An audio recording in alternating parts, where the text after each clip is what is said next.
Doctor Mohammad ইউনূসের এক বক্তৃতার পরেই ভারতের মিডিয়াগুলো পাগলা হয়ে গেল। কিন্তু সেভেন সিস্টারের দিকে যদি চোখ তুলে দেখার চেষ্টা করে বাংলাদেশ, এবং সেটা করছে, তাহলে আমাদেরকেও আমাদের ঘরটা গোছাতে হবে। একদিক দিয়ে তো পাকিস্তানের সাথে হারছে, আরেক দিক দিয়ে চায়না অরুণাচলের 29টা জায়গা দখল করে ফেলছে, সিক্কিমের 60 কিলোমিটার জায়গা দখল করছে, এবং ডক্টর মোহাম্মদ ইউনূস স্যারও আবার সেভেন সিস্টারের দিকে নজর দিছে। এটা আপনাদের বুঝতে হবে। এই যে দেখেন ভালোভাবে, বাংলাদেশ, নেপাল, ভুটান, এবং এখানে নামটা থাকার কথা ছিল কিন্তু ভারত, কিন্তু সেই ভারত না রেখে ডক্টর ইউনূস স্যার কিন্তু সেভেন সিস্টার্সকে নিয়ে সমন্বিত অর্থনৈতিক এলাকা গঠন করতে চায়, যেখানে চীন এবং পাকিস্তান সাপোর্ট দিবে। যে কারণে ময়ূক রঞ্জন ঘোষরা পাগলের মতো হয়ে গেছে। Not only Mayukh Ranjan Ghosh, all the Indian medias, তারা হচ্ছে পাগলের মতো হয়ে গেছে। তারপরেও একটু ময়ূক রঞ্জনের কথা শুনলে, এই হকার সাংবাদিকের কথা শুনলে আমার ভালো লাগে, একটু বিনোদন পাই।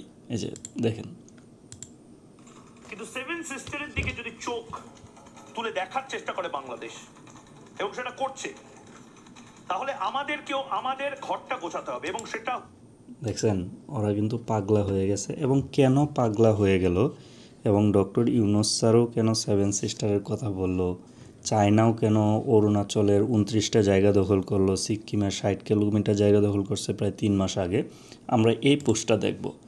এটা কিন্তু চায়নার একটা মেইন স্ট্রিম মিডিয়া। চায়না 27টা প্লেসকে তারা অলরেডি দখলে নিছে, এবং এগুলোর নাম পরিবর্তন করছে। এখানে দেখেন 15টা পাহাড়, 5টা আবাসিক এরিয়া, যেখানে মানুষ বসবাস করে, 4টা মাউন্টেন পাসেস, 2 রিভার্স, 2টা হচ্ছে নদী, এবং একটা হচ্ছে হ্রদ বা লেক যেটাকে বলা হয়।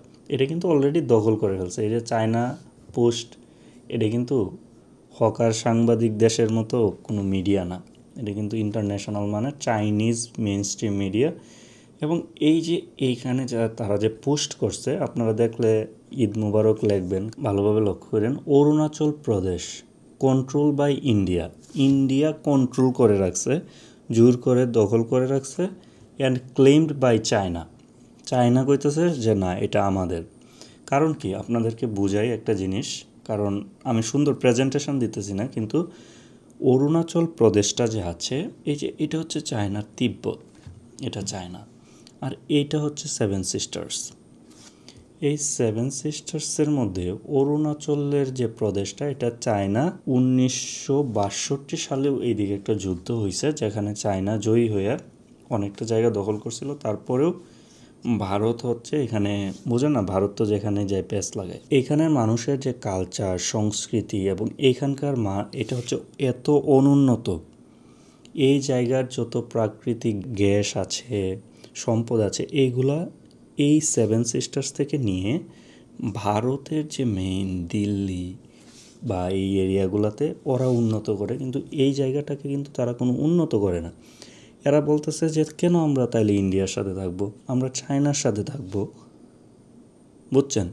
তার জন্য তারাও থাকতে চাচ্ছে চায়নার সাথে, তার জন্যই চায়নাতে এটা প্রচার হচ্ছে, চাইনিজ ইংলিশ মিডিয়াটা প্রচার করতেছে। এবং চাইনিজ যেহেতু আপনারা বুঝেন না, চায়নাতে তো ঢালাওভাবে সোশ্যাল মিডিয়াতে ঢুকে যাচ্ছে না, বলতেছে Arunachal Pradesh control by India and claimed by China.